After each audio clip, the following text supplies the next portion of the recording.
जय हिंद दोस्तों, कैसे हैं आप लोग। तो आज हम बात करने वाले हैं हाल ही में नेटफ्लिक्स पे रिलीज हुई एक documentary the Indian predator part 2 के बारे में। दोस्तों, इस डॉक्यूमेंट्री की कहानी बहुत ही ज्यादा डिस्टर्बिंग है, तो अगर आप कमजोर दिल के इंसान हैं तो इस वीडियो को मत देखिएगा। एपिसोड की शुरुआत में हम वीरेंद्र सिंह को देखते हैं, जो कि बहरी गाँव का रहने वाला था। वीरेंद्र वहाँ पे अपने सबसे छोटे भाई धीरेंद्र के बारे में हमें बताता है। वो कहता है कि उन लोगों की फाइनेंशियल कंडीशन सही नहीं थी, लेकिन फिर भी उन लोगों ने मेहनत करके धीरेंद्र सिंह को अच्छी तरह पढ़ाया था। पढ़ाई पूरी करने के बाद धीरेंद्र की एक मैगजीन कंपनी में जॉब लग गई थी। वो कंपनी इलाहाबाद में थी और उसका नाम था आज खबर, और धीरेंद्र वहाँ पे अपनी मेहनत और लगन से काम कर रहा था।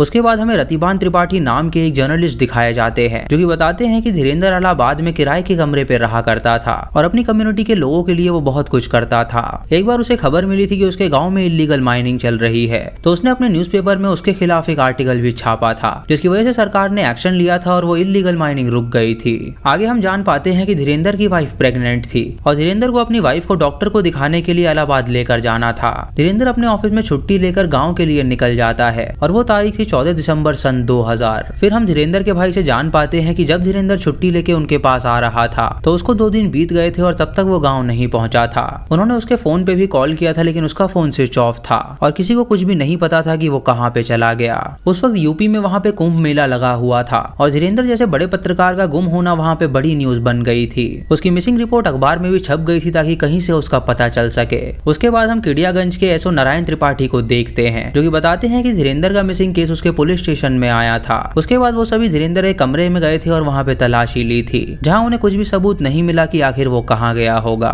फिर उन्होंने धीरेंद्र की कॉल डिटेल्स निकाली, जिसमें सिर्फ 3 नंबर थे और उसमें से एक नंबर लैंडलाइन था, जिस पर नारायण त्रिपाठी ने जब कॉल लगाया तो वो फोन फूलन देवी नाम की औरत ने उठाया, जो उस वक्त की डिस्ट्रिक्ट काउंसिल मेंबर थी। फिर नारायण त्रिपाठी ने धीरेंद्र के भाई से पूछताछ करी और उन्हें पता चला कि ये नंबर असल में फूलन देवी के हस्बैंड राजा कुलांदर का है। धीरेंद्र के बड़े भाई का ये कहना था कि शायद धीरेंद्र के गायब होने में राजा का हाथ हो सकता है, क्योंकि वो कोई ना कोई इल्लीगल काम किया करता था, जिसकी वजह से उस पर अच्छी नौकरी ना होने के बावजूद भी उसके पास बड़ी बड़ी गाड़ियां थी।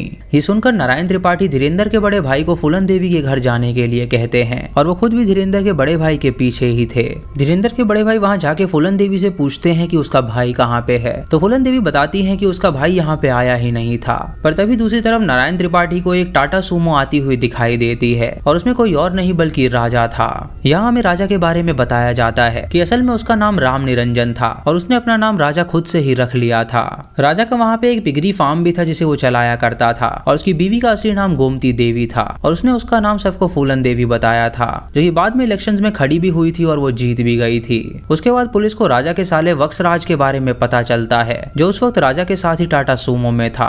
यहाँ नारायण त्रिपाठी उन दोनों को गिरफ्तार कर लेते हैं और आगे की पूछताछ के लिए उन दोनों को पुलिस स्टेशन ले जाते हैं। वो उससे पूछते हैं कि आखिर धीरेंद्र कहाँ पे है, तो राजा कोई भी जवाब देने के लिए तैयार ही नहीं था। वक्सराज बहुत ज्यादा डरा हुआ था और उसे देखकर लग रहा था कि शायद जरूर वो कुछ छुपा रहा है। तभी नारायण त्रिपाठी की नजर वक्सराज के जूतों पर पड़ती है और उसे देखकर लग रहा था कि शायद वो जूते किसी और आदमी के हैं, क्योंकि वो नक्सराज के पैरों में फिट नहीं आ रहे थे। उसके बाद पुलिस ने वक्सराज के साथ थोड़ी सी सख्ती दिखाई और फिर वक्सराज ने उन्हें सब कुछ सच उगल दिया। वो पुलिस को बताता है कि जिस नंबर से धीरेंद्र का उसे कॉल आया था वो फोन असल में उसके पास ही है और उसकी कार टाटा सूमो में पड़ा है।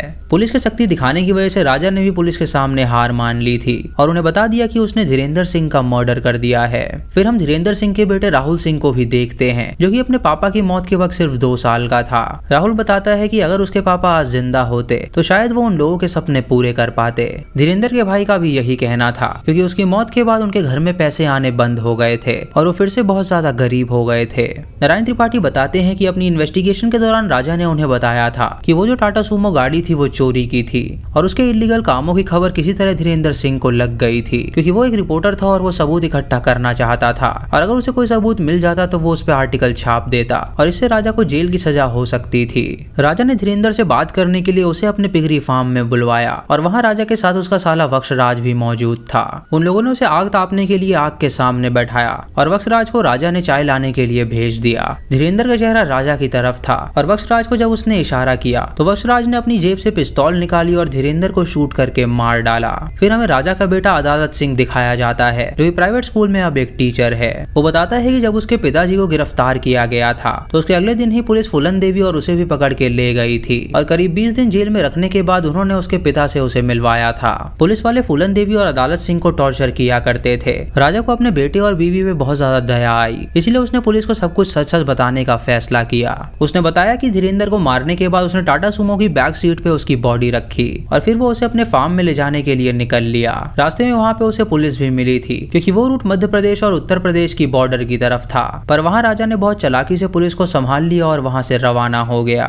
उसके बाद वो रेवा नाम की एक जगह जाने के लिए निकल गया और रेवा डिस्ट्रिक्ट पहुंचकर उसने सुनसान खेत में वक्सराज के साथ मिलकर धीरेंद्र के सर और पैर काट दिए। उन्होंने उसके कपड़े उतार दिए और उसका शरीर वहीं पे छोड़कर वो वहाँ से भाग गए। दोस्तों, कुछ दिनों पहले रेवा डिस्ट्रिक्ट की पुलिस को एक अनआइडेंटिफाइड बॉडी मिली थी जिसकी जान पहचान वो लोग नहीं कर पाए थे, इसीलिए उन्होंने उस बॉडी को दफना दिया था। पर उसी दिन उन्हें इलाहाबाद पुलिस का फोन आया और उन्हें पता चला कि वो डेड बॉडी असल में इलाहाबाद से गायब हुई रिपोर्टर धीरेंद्र की है। अब उसी इलाके में पुलिस को धीरेंद्र सिंह के कपड़े भी मिल गए थे, जिसके बाद धीरेंद्र सिंह की बॉडी जमीन से खुदवा कर वापस निकाली गई और जब उसकी बॉडी उसके परिवार को दिखाई गई तो वो लोग रोने लगे। उसके बाद धीरेंद्र का अंतिम संस्कार कराया गया। उसके बाद पुलिस ने राजा से धीरेंद्र के सर के बारे में पूछा तो राजा ने उसे बताया कि उसका कटा हुआ सर उसने एक तालाब में फेंक दिया था। उसके बाद पुलिस ने उसके सर को उस तालाब में ढूंढना शुरू किया और किस्मत से उसका कटा हुआ सर पुलिस को मिल भी गया। उसके बाद इलाहाबाद में एक बार फिर उसका दाह संस्कार किया गया और अब राजा पूरी तरह फंस चुका था और अपने आप को बचाने के लिए उसने पुलिस के सामने झूठ बोलना चालू कर दिया। उसने बताया कि उसने धीरेंद्र को इसीलिए मारा क्योंकि उसका अफेयर उसकी बीवी फूलन देवी के साथ था। पर सब लोग ये बात जानते थे कि धीरेंद्र एक बहुत ईमानदार रिपोर्टर था और वो ऐसा कभी कर नहीं सकता था। मिस्टर रतिवान त्रिपाठी का भी यही कहना था कि धीरेंद्र के मर्डर के पीछे की वजह कुछ और है, क्योंकि राजा के साले की पत्नी को उसने इलेक्शन में खड़े होने से रुकवा दिया था और एक वजह ये भी थी कि धीरेंद्र सिंह के पास एक नई मोटरसाइकिल थी जिसे राजा उससे लेना चाहता था। अब हम धीरेंद्र के भाई से जान पाते हैं कि धीरेंद्र की मौत के 6 महीने बाद एक एक्सीडेंट में धीरेंद्र की पत्नी की मौत हो गई थी और इसकी वजह से उसके तीनों बच्चे अनाथ हो चुके थे, जिन्हें धीरेंद्र के बड़े भाई ने ही संभाला था और उन्हें पाल पोस के बड़ा किया था। फिर हमें धीरेंद्र का बेटा राहुल बताता है कि वो लोग बहुत ही ज्यादा इमोशनल हो जाया करते थे क्योंकि राजा ने उनका परिवार छीन लिया था और उनकी सारी खुशियां चली गई थी। उसके बाद राजा पुलिस को उस पिस्तौल के बारे में बता देता है जिससे उसके साले ने धीरेंद्र को शूट किया था। वो पिस्तौल पिगरी फार्म में ही थी तो पुलिस वहां पे इन्वेस्टिगेट करने गई और वहां पे पिस्तौल के साथ उन्हें धीरेंद्र की मोटरसाइकिल के कुछ पार्ट्स भी मिले जिसे राजा ने अलग अलग करके छुपा दिया था। पर इसके साथ पुलिस को एक सूटकेस के अंदर एक डायरी भी मिली जिस पर लिखा था राजा की डायरी, और ये डायरी थी राजा की जिसमें 14 लोगों के नाम लिखे हुए थे और आखिरी नाम धीरेंद्र का था। फिर हम राजा कुलंदर के बच्चों का इंटरव्यू देखते हैं जिसमें हम जान पाते हैं कि राजा कुलंदर बहुत ही शांत स्वभाव का आदमी था। वो सुबह अपने काम पर जाता था और शाम को घर आकर वो अपने बच्चों को पढ़ाता था। राजा कुलंदर को देखकर ऐसा बिल्कुल भी नहीं लगता था कि वो ऐसा कर सकता है, क्योंकि जो भी उसके साथ बैठता था वो उससे बहुत ज्यादा इम्प्रेस हो जाता था। फिर हमें राजा कुलंदर के फार्म हाउस से मिली उस डायरी के बारे में बताया जाता है और वक्सराज से उन नामों के बारे में पूछने पर पुलिस को ये पता चला कि वक्सराज और राजा कुलंदर ने मिलकर उन सभी आदमियों को मार डाला था। यानी कि राजा ने सिर्फ धीरेंद्र को ही नहीं बल्कि 13 और लोगों को मार डाला था और वो एक सीरियल किलर था जिसे कत्ल करना बहुत ज्यादा पसंद था। फिर हमें साइकोलॉजिस्ट से ये भी पता चलता है कि सीरियल किलर्स अक्सर डायरीज रखते हैं क्योंकि वो अपना रिकॉर्ड रखते हैं कि उन्होंने कितने मर्डर किए हैं और इससे उन्हें मोटिवेशन मिलता है। जर्नलिस्ट रतिभान से हम जान पाते हैं कि उस डायरी में सबसे पहला नाम था काली प्रसाद श्रीवास्तव का, जो कि सीओडी में राजा के साथ ही काम किया करता था। और एक बार काली प्रसाद श्रीवास्तव ने राजा कुलंदर से 50,000 रुपए उधार लिए थे और उसे वो पैसे वापस करने का नाम नहीं ले रहा था। एक दिन राजा ने काली प्रसाद को धोखे से अपने घर बुलाया और वहां उसके सर को उसके शरीर से अलग करके उसे मार डाला। काली प्रसाद के कटे हुए सर से उसने उसका दिमाग निकाला और उसके बाद उसने उसका सूप बनाकर उसे पिया। और इस क्राइम में राजा का साला वक्सराज भी शामिल था। जब न्यूज़पेपर में राजा द्वारा मारे गए लोगों के नाम छपे तो काली प्रसाद के बेटे को पता चला कि उसके पिता का मर्डर हो चुका है। वो 3 साल से अपने पिता को ढूंढने के लिए दर दर भटक रहा था और अब उसे पता चल गया था कि उसके पिता राजा कुलंदर के हाथों द्वारा मारे गए थे। और दोस्तों, यहाँ तक कि राजा ने इन 3 सालों के बीच अपनी बेटी आंदोलन की शादी में काली प्रसाद के परिवार को भी बुलाया था और उन लोगों को इस बात की भनक तक नहीं थी कि जिस राजा की बेटी की शादी में वो लोग जा रहे हैं उसी राजा ने उनकी दुनिया उनसे छीन ली है। अब पुलिस को जब पता चला कि राजा कुलंदर ने सब लोगों को मार के बिगरी फार्म में दफनाया है तो पुलिस ने वहां पे पहुंच के इन्वेस्टिगेशन करना शुरू कर दिया। उन्हें जमीन के अंदर से बहुत सारी खोपड़ियां और हड्डियां मिली, जिनमें से सारी खोपड़ियों को राजा ने अलग अलग रंगों से रंगा हुआ था। जैसे कि काली प्रसाद की खोपड़ी उसने लाल रंग से रंगी थी और मोहम्मद नाम के एक आदमी की खोपड़ी उसने सफेद रंग से रंगी थी। वहाँ पे पुलिस को यह पता चलता है कि मोहम्मद मोइन नाम का आदमी राजा कुलंदर के साथ काम किया करता था और मोहम्मद को हिप्नोटिज्म आता था, जिससे कि राजा ने सोचा वो हिप्नोसिस की पावर मोहम्मद से ले सकता है और इसीलिए मोहम्मद को उसने यमुना ब्रिज के ऊपर बुलाया, जहाँ उसने सबसे पहले मोहम्मद को मारकर उसकी बॉडी यमुना नदी में फेंक दी और पहले की तरह उसका दिमाग निकालकर उसका सूप बनाया और उसके बाद उसे पिया, ताकि उसके दिमाग में जो हिप्नोसिस पावर है वो उसके अंदर आ सके। फिर हमें राजा कुलंदर का इंटरव्यू दिखाया जाता है, जो कि जेल के अंदर था। वो पुलिस पर आरोप लगाता है कि यूपी में जितने भी अनसॉल्व्ड केस थे, पुलिस ने वो सारे केस जानबूझ के उस पे लगा दिए हैं। राजा कुलंदर की डायरी में कुछ ऐसे लोगों के नाम भी मौजूद थे जो कि अभी तक जिंदा थे और उसमें से एक था दीपक पटेल। जिस वक्त गांव में इलेक्शंस हो रहे थे उस वक्त एक तरफ दीपक की मां इलेक्शन में खड़ी थी और दूसरी तरफ राजा की बीवी फूलन देवी। अब राजा ने किसी तरह दीपक पटेल को उसके घर में अकेले मिलने के लिए बुलाया, क्योंकि उसे इलेक्शन से ज्यादा कुछ काम था। दीपक शाम को वक्त राजा कुलंदर से मिलने के लिए उसके फार्म हाउस गया, पर वहां जाकर दीपक को कुछ अजीब सा लगने लगा, क्योंकि उसकी गाड़ी उसके फार्म हाउस से कुछ ज्यादा दूरी पर थी,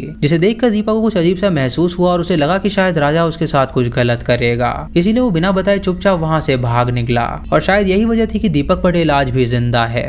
जब पुलिस और मीडिया के बीच एक प्रेस कॉन्फ्रेंस बैठाई गई तो उसमें राजा कुलंदर को भी बुलाया गया था और सबके सामने राजा ने अपना सच बताया कि वो किस तरह लोगों को मारा करता था। अब एक तरफ राजा का कहना था कि धीरेन्द्र सिंह की उसकी बात सिर्फ फोन पर हुआ करती थी और वो कभी उसके घर आया ही नहीं था, पर दूसरी तरफ राजा के बेटे और उसके साले का कहना था कि धीरेन्द्र उन लोगों के घर आया करता था और उसकी राजा कुलंदर और बाकी सबसे काफी अच्छी जान पहचान थी। राजा कुलंदर की बेटी का ये कहना था कि उसके पापा बेगुनाह हैं और वो किसी की जान ले ही नहीं सकते, पर असल में राजा ने उन लोगों को मारा ही था और पुलिस के पास उसके सबूत थे। राजा का ये कहना था कि वो 2001 के एमएलए चुनाव में खड़ा होने वाला था और इसीलिए बाकी पार्टीज ने उसे इन सब चीजों में फंसा दिया था, क्योंकि वो सब जानते थे कि राजा कुलंदर बहुत पावरफुल है और अगर वो खड़ा हुआ तो वही जीतेगा। अब हम राजा कुलंदर को देखते हैं, जो कि अन्नव जेल में था और उससे पहले राजा कुलंदर को अलग अलग जेल में ट्रांसफर किया गया था, जहाँ के सारे कैदी उससे डरा करते थे। उन्हीं कैदियों में से एक था शैलेश कुमार गुप्ता, जो कि हमें राजा के बारे में बताता है कि राजा जेल में सबसे अलग जगह पे रहता था और उसका ये भी कहना था कि राजा या तो भगवान की प्रेयर करते हुए दिखता था या तो लॉ की बुक्स पढ़ते हुए। वो ये भी बताता है कि जैसा उसने राजा के बारे में सुना था वो वैसा नहीं, बल्कि वो पूरी तरह अलग था, क्योंकि जेल में वो बाकी कैदियों की एप्लीकेशन लिखने में मदद किया करता था। फिर हमें राजा कुलंदर का इंटरव्यू दिखाया जाता है, जिसमें वो जेल का एक किस्सा बताता है कि एक बार जेल में सुपरिटेंडेंट उससे मिलने आया था और राजा को ये बात नहीं पता थी कि वो सुपरिटेंडेंट की पोस्ट पर है, क्योंकि उस आदमी ने सादे कपड़े पहन रखे थे। जब उसके हाथ में उसने मोबाइल देखा तो राजा ने उससे जान पहचान करी, तो उसने उसे ये नहीं बताया कि वो सुपरिटेंडेंट है, बल्कि उसने उससे ये कहा कि वो भी उसकी तरह एक कैदी है। ये सुनकर राजा ने उस सुपरिटेंडेंट को एक थप्पड़ मार दिया और उसे कहा कि ये कैदी जेल में फोन कैसे रख सकता है, और उस दिन के बाद वो राजा से कभी मिला ही नहीं। आगे हमें ये भी बताया जाता है कि राजा कुलंदर को 2005 से 2018 तक दूसरे कैदियों से अलग रखा गया था, क्योंकि पुलिस का मानना था कि अगर राजा के पास कोई कैदी आएगा तो वो उसे भी खा जाएगा। वहीं दूसरी तरफ राजा का कहना था कि वो जेल में 2 साल दूसरे कैदियों के साथ ही रहा था और वो सभी उससे मदद मांगने आया करते थे, जिसकी वजह से उसे अपने मेडिटेशन और प्रेयर्स में दिक्कत होने लगी थी, क्योंकि वो किसी भी वक्त उसके पास आ जाया करते थे। इसीलिए उसने पुलिस से अपील किया था कि वो उन्हें सबसे अलग जेल में रखे, ताकि वहाँ पे उसे किसी भी तरह का डिस्टर्बेंस ना हो। वहीं पे पुलिस का ये मानना था कि कुलंदर ऐसा इसीलिए कर रहा है ताकि अकेले रह पर वो अपने आप पर ज्यादा ध्यान दे पाए। उसके बाद हमें उस वक्त के कैदियों में से एक कैदी के बारे में बताया जाता है, जो कि राजा कुलंदर से बहुत ज्यादा इन्फ्लुएंस हुआ था। उस कैदी को राजा ने एक लेटर भी लिखा था कि वो जिस भी वजह से जेल में आया है, पर अब जेल में आकर उसे भगवान मिल गए हैं और वो जिस भी दिन जेल से बाहर निकलेगा वो अपनी पूरी जिंदगी भगवान की भक्ति में निकालेगा। दोस्तों, राजा कुलंदर के स्टेटमेंट से वो बंदा काफी बदल गया और वो भी भगवान की राह पे चलने लगा था। जेल में राजा हमेशा बगला मुक्ति मंत्र पढ़ा करता था और उसने एक दिन अपनी जेल में हवन भी करना चाहा, पर आग निकलने के धुएं से वहाँ के सायरन बजने लगे और उसकी पूजा सबके सामने आ गई। वो अपनी सारी पूजा रात को किया करता था, जिससे कि पुलिस और बाकी लोगों को पता ना चले कि वो पूजा कर रहा है। दोस्तों, सबका मानना था कि वो एक तरह का ब्लैक मैजिक किया करता था, जिस पर राजा खुद अपने इंटरव्यू में यही समझाने की कोशिश करता है कि वो भगवान से बात कर रहा था और उसमें ये पावर आ चुकी थी कि वो शायद उन लोगों का कत्ल भी कर रहा था, क्योंकि उसकी हेलुसिनेशन उसे सारी चीजें करवा रही थी। इसीलिए उसने अपना नाम बदलकर राम निरंजन से राजा कुलंदर कर लिया था, क्योंकि उसे लगता था कि वो सच में एक राजा है। और यही वजह थी कि उसने अपनी डायरी का नाम भी राजा की डायरी रखा था, जिसमें वो मारे गए लोगों के नाम लिखा करता था और इससे उसे ये भी महसूस होता था कि वो एक राजा है और वो लोगों को मौत की सजा देकर उनके साथ न्याय करता है। राजा बताता है कि उसने अपना नाम इसीलिए बदला क्योंकि बचपन में उसका नाम राजा ही था और घर पे प्यार से उसे लोग राजा ही बुलाया करते थे। जर्नलिस्ट रतिबान ये बात बताते हैं कि राजा कुलंदर के बच्चों के नाम से भी ये बात प्रूव होती है कि वो बहुत ज्यादा क्रिमिनल माइंडेड है, क्योंकि उसके बेटे का नाम था अदालत और उसके छोटे बेटे का नाम था जमानत और सबसे छोटी बेटी का नाम उसने रखा था आंदोलन। इससे हमें ये पता चलता है कि राजा कुलंदर खुद को पूरी दुनिया का क्रिमिनल जस्टिस सिस्टम मानता था और उसके दिमाग में यही था कि वो सबसे ज्यादा ताकतवर है। उसके बाद हम देखते हैं कि राजा कुलंदर की बातों को सुनकर पुलिस थोड़ी और इन्वेस्टिगेशन में लग गई, जहां कुलंदर के बच्चों से उन्हें पता चला कि कुलंदर के पास एक टाटा सूमो, एक जीप और एक स्कूटर भी था, पर वो लोग नहीं जानते थे कि वो कहां से ये सब लाता था। राजा कुलंदर के पास इस बात का जवाब भी था, क्योंकि वो जीप असल में उसकी नहीं थी और उस जीप में वो सिर्फ प्रचार करने के लिए बाकी लोगों के साथ जाया करता था और फिर वो जीप उसके घर के बाहर ही पार्क होती थी। इसके बाद हमें राजा कुलंदर की टाटा सूमो कार के बारे में पता चलता है कि असल में वो कार मनोज नाम के एक आदमी की हुआ करती थी। मनोज 23 जनवरी 2000 की रात को एक पेशेंट को लेने के लिए इलाहाबाद जाने के लिए निकला, लेकिन वो कभी इलाहाबाद पहुंचा ही नहीं, जिसकी वजह से मनोज और उसकी गाड़ी को खोजने के लिए उसके अंकल कुछ लोगों के साथ उस रूट पर भी गए थे। पर तब तक राजा कुलंदर ने रास्ते में ही टाटा सूमो में बैठे मनोज और उसके कंडक्टर को मार के जंगल में फेंक दिया था और गाड़ी उसने अपने पास ही रख ली थी। और दोस्तों यही खबर कहीं से धीरेन्द्र सिंह को पता लग गई थी, जिसकी वजह से वो राजा कुलंदर के इलीगल कामों को सबके सामने लाना चाहता था। दोस्तों हम ये भी जान पाते हैं कि राजा कुलंदर पॉलिटिक्स में जाना चाहता था, क्योंकि उसे वहीं से वो सारी पावर मिल सकती थी जिससे वो राज कर सकता था। उसने ऐसा रास्ता चुना और लोगों के मर्डर्स करने लगा और उसने टाटा सूमो इसीलिए चुराई थी क्योंकि उस वक्त गांव में ये मानना था कि जिसके पास इतनी महंगी गाड़ी है वो बहुत ही पावरफुल है और सभी गांव वाले उस पावरफुल इंसान के नीचे रहते हैं। राजा बहुत ही पावरफुल बंदा बनना चाहता था, इसीलिए गाँव में सबसे पहले महंगी गाड़ी उसी ने लाई थी। उस गाँव में एक लाला नाम का आदमी था जो कि बहुत ही पावरफुल था, तो उसने उस आदमी को जान से मार डाला और उसके बाद उस आदमी के दिमाग का सूप बना के उसने पिया ताकि वो उस आदमी की तरह सोच सके और उसमें कुछ समझदारी आए। उसके बाद हम धीरेन्द्र के बड़े भाई से जान पाते हैं कि जब राजा कुलंदर को उम्र कैद की सजा सुनाई गई तो सारे मीडिया और न्यूज़पेपर में उसकी फोटोज लग रहे थे और तब राजा ने उन्हें सिर्फ यही कहा था कि वो उन लोगों की वजह से इन सब चीजों में फंसा है। इस बात पर नारायण त्रिपाठी का कहना था कि अगर राजा कुलंदर उनके हिसाब से इनोसेंट भी है, पर फिर भी अगर वो जेल से निकलता है तो वो फिर से क्राइम जरूर करेगा, क्योंकि वो बाकी क्रिमिनल्स से थोड़ा अलग है। और इसीलिए सन 2000 में राजा कुलंदर को 14 लोगों के मर्डर के लिए अपराधी माना गया था और उसके साथ साथ फूलन देवी और वक्सराज को भी उम्र कैद की सजा सुनाई गई। और दोस्तों इसी के साथ ये सीरीज यहीं पे खत्म हो जाती है।